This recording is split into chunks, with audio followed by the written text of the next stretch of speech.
الحمد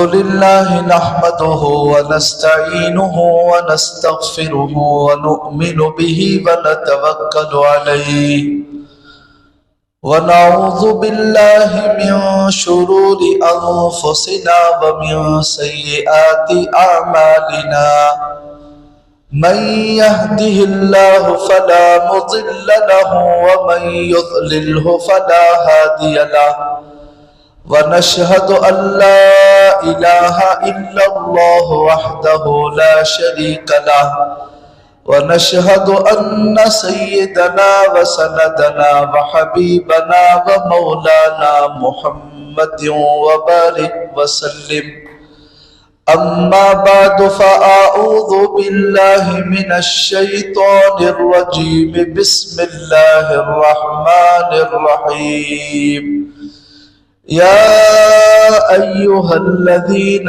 آمنوا كتب عليكم الصيام كما كتب على الذين من قبلكم لعلكم تتقون قال النبي صلى الله عليه وسلم رب صائم ليس له من صيامه إلا الجوع ورب قائم ليس له من قيامه إلا السهر أو كما قال عليه الصلاة والسلام صدق الله العظيم وصدق رسوله النبي الكريم ونحن على ذلك لمن الشاهدين والشاكرين والحمد لله رب العالمين۔ بزرگان محترم، عزیز دوستو، یہ شعبان کی آج 19 تاریخ ہے۔ 10 دنوں کے بعد ایک بہت بابرکت مہینہ جسے میں اور آپ رمضان کا مہینہ کہتے ہیں، یہ مہینہ آنے والا ہے۔ اللہ سے دعا کریں کہ اللہ ہم سب کی زندگیوں میں برکت دے، اتنی عمر لمبی کرے کہ ہم سب کو عافیت کے ساتھ یہ مہینہ میسر ہو جائے۔ یہ رمضان کا مہینہ اللہ کا مہینہ ہے اور یہ ایک مہمان کی طرح ہمارے پاس آ رہا ہے۔ جیسے مہمان کی ناقدری کرنے سے مہمان دوبارہ ہمارے گھر کو آنا پسند نہیں کرتا، ایسے ہی رمضان کی ناقدری کرنے سے آئندہ کے لیے اللہ محروم کر دیتا ہے۔ امام مجدد الفسانی رحمت اللہ علیہ فرماتے ہیں، رمضان کا مہینہ سال کے 11 مہینوں کے لیے مقدمے کی حیثیت رکھتا ہے۔ اس کا مطلب یہ ہے کہ اگر رمضان کا مہینہ صحیح گزر گیا، اللہ کو راضی کر کے ہم نے گزار دیا، تو پھر باقی 11 مہینے بھی اللہ اسی طرح عبادتوں کے ساتھ گناہوں سے بچتے ہوئے عافیت کے ساتھ گزارنے کی توفیق دیں گے۔ اور اگر کوئی رمضان کو خراب کر دیا، غفلت میں، لاپرواہی میں، کھانے میں، سونے میں ضائع کر دیا، تو اس کا اثر سال کے 11 مہینوں پر بھی پڑتا ہے۔ باقی 11 مہینے بھی اسی طرح سونے میں، کھانے میں، جیسے غلط کام پہلے کرتے تھے انہی کاموں میں ہم لوگ گزار دیں گے۔ اس لیے ابھی آنے میں 10 دن باقی ہیں، آنے سے پہلے ہی ہم لوگوں کو رمضان کی تیاری شروع کر دینا ہے، اس کے استقبال کے لیے تیار ہونا ہے۔